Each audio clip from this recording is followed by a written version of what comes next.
Hi, it's Valerie here from A Stitch in Life. So I wanted to show you something that I'm very passionate about that some people know about me. I and my husband, we are both way into toy collecting. um, I like Barbie dolls and Blythe dolls and a plethora of dolls, fashion dolls usually. And I've started collecting when I was a little kid. So I took a break for a little bit, but now I'm back into it, and which is a good time because there's a lot of cool stuff out.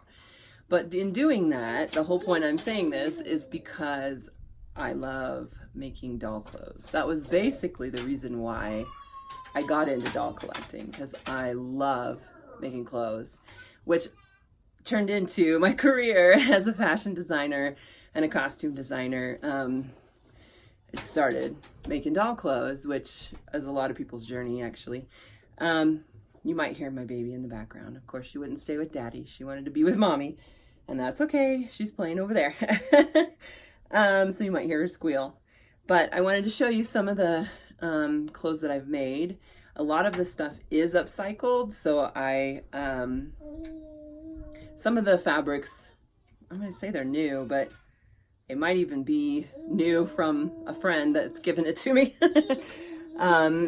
Yes, I'm one of those people who have a very extensive hoarding of fabrics. No, I use them though. I absolutely use them. So I'm going to start with Blythe. Blythe is a very popular, beautiful doll. And she's the kind that has the eye mechanism, so that move. She has 4. And there's a little string to pull. So this one I bought a long time ago in a set that's called Papaya and Mango. And she's papaya because the other one has orange hair. She's mango. And this dress, you can see there's some vintage trim here. And then this little teeny tiny rickrack is like baby rickrack, right? For baby clothes or kids' clothes. And this fabric is vintage inspired, the bubbles on the bottom. And I believe I did buy this one brand new at the fabric store, but I just bought a teeny tiny piece because really you don't need a lot to make doll clothes. But I needed a certain scale, right, of print to be able to look right to scale to her and not crafty. This trim, you can see on her belly, oh my gosh, it has mushrooms and squirrels and grass. It's also baby trim. And then I made a little crinoline for her with just really soft tulle and elastic, what is it called? Like beading elastic, like a stringed elastic. So that's that dress. And then I put those tiny, tiny snaps that they have for dolls in the back. And also, I think baby clothes. One second. Okay. And here's the other one. This one is a factory doll. So her face might not exactly match her body skin, but it's very close. And I have a very large collection of these.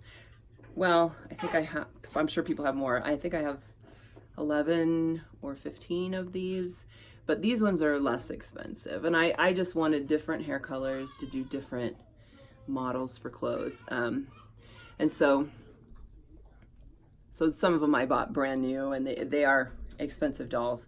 And then some of them I bought the factory. So this trim was one I got from a fabric store in the Kansas City area when I lived there a long time ago. What is it called? It's a recycle sewing supply store. Oh my gosh. It just blew my mind that I found this. They had a lot of vintage fabrics, a lot of fabrics people bought and just never used, a lot of trim, just notions, sewing machines. It was just sewing, upcycling, recycling stuff. It's amazing. I don't know if it's still there. This one I got from my sister-in-law for shirts that she made her kids. And then this is it's actually stretch. It's a stretch velvet elastic with the ruffles on the other side. And I just find that so much easier to have it go around the neck, and it stretches so you can pull it up from the bottom because their heads are so big. Then having those teeny tiny straps to sew. And I feel like because it's elastic and it stretches, it hugs the body better and it stays up better. And then this is also secondhand. I got this, but see how tiny this trim is? I mean, this fabric is. And then this was also secondhand. So, and then I put the little teeny tiny snaps in the back too. So, yeah, and her eye colors are purple, light blue. It's like almost a light dusty pink, and then a light pink. So, yeah, she's cute. I love her. She's one of my favorites. And then for not Christmas, my birthday, I got this beautiful doll. I've been wanting these dolls that are called smart dolls, but I could never afford one, and I probably feel bad for buying one. And if I was able to, I definitely would. They're very expensive, hundreds of dollars. But this one actually is a doll that's similar to that doll, and the quality is not low. This is a very nice doll. It's from a company called Canaan, I believe. It's a Chinese company, and it's a ball jointed doll. That means that the joints, have balls in each joint, so it's able to have pretty good articulation, but not perfect. But this one is almost 23 inches tall. So here she is. She has real eyelashes and like these glass inset eyes. Her face is beautiful. The wigs do come off and you can change them. This is actually a little necklace that was from the Our Generation dolls from Target. Let's see how she can move her hands and stuff like that. So I made this dress for her, and here's that fabric. That's the same as this fabric for that doll.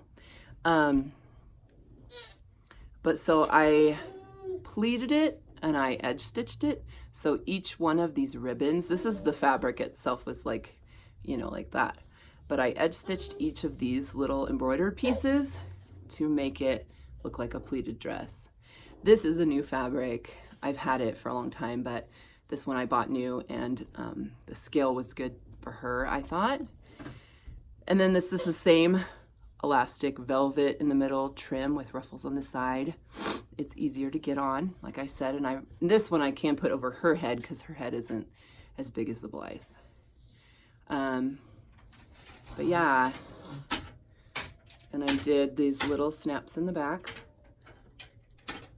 and I hemmed it. I actually did a hem bias on this one. See, here's the inside, the embroidered part. I thought about making that same crinoline for her as I did that first doll, but it would make the pleats poof out too much, and I wanted them to look like they're almost straight, but then when I move her, she doesn't move. I hope she doesn't move. Then it can open up a little, Anyways, look at her shoes. Oh my God. This came with her. She actually came with a full outfit, and then also came with like an extra outfit and these little Converse. Oh my goodness. And look at the tread on the bottom too. Crazy, right? Anyways, here she is. And I have some other garments cut out for her to sew. And no, doll sewing, it's a whole nother beast. Okay. Hold on a second. She came back with me. Hi, turkey. Got some food on your face. So it's a whole nother type of sewing because You need really teeny tiny stitches, stitch length that is, on the machine, but then also the seam allowance, what you sew together, is also very tiny. The scale of the fabric has to be right scale for the doll. And then, I hope you can hear me, sorry. Here, baby, you can have this dolly. Also, let me think. When you're sewing, like I did put a facing on this doll. So the inside is exactly like the outside of the bodice, but you know, you don't want to add bulk to the doll's clothes because it will look really frumpy and it won't fit her well. But like this one, I think I just folded over the top and top stitch because she's so tiny, it would look really frumpy. So there's a lot of really fine-tuned hand stitching. So it's definitely a different kind of sewing. Barbie clothes are even smaller because Blythe she's more like almost the size of a Skipper doll. She's a little bit wider, but she's flat in the front, a little bit more. She's almost like childlike body shape. So anyways, it takes some practice, but if you're good at hand sewing and you love hand sewing, it's a great way to start practicing and getting really good at sewing. Because if you could do doll clothes, you can definitely do big clothes, because big clothes are easy compared to doll clothes in some ways. So yeah, I hope you guys liked that video. I know that not everybody's into doll collecting or dolls, or I know a lot of people have family members who are way into like the American Girl style doll, or like our generation, or at Walmart it's My Scene, I think. My girls have some of those dolls. And making clothes for those are just so easy, and I probably will do a video on how to do that kind of stuff, because that's fun and that's something that you can do with your child or your grandchild, you know. Making doll clothes. Like I made this, hold on, I do have this. So this is my daughter's, this is My Scene from Walmart. She's a very pretty face, and her eyes, I think, close. Yep. So I made these pants. Actually, these are my other daughter's pants, but they're popcorn, and the print is very big for her, but I made matching for my daughter as well. And then my other daughter was kitties, and then she has a pair as well that match. You know, pajama bottoms are pretty simple to make. So making doll clothes is definitely a passion for me. So yeah, I would love to do a video on that if you guys are interested, and I will talk to you next time. Thank you. Bye.